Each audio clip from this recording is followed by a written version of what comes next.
In this video, I'll show you how to change Robinhood account settings step by step.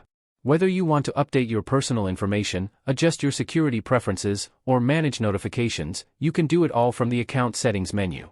To get started, open the Robinhood app and sign in to your account. Tap your profile icon to open your account menu, then select Settings. Here you'll find different categories for managing your account. To update your personal information, open the appropriate section and review details such as your name, email address, phone number, or mailing address. If changes are allowed, enter the updated information and follow the on-screen instructions to save it. You can also visit the security section to change your password, manage two-factor authentication, review trusted devices, or update other security options. If you want to customize notifications, open the Notifications menu and choose which alerts you'd like to receive. After making your changes, review everything carefully before confirming or saving your updated settings. Some account changes may require identity verification or additional confirmation before they take effect, so follow any extra prompts if they appear.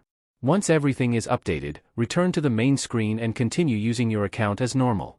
If you found this video helpful, please like the video and subscribe to the channel for more easy app tutorials.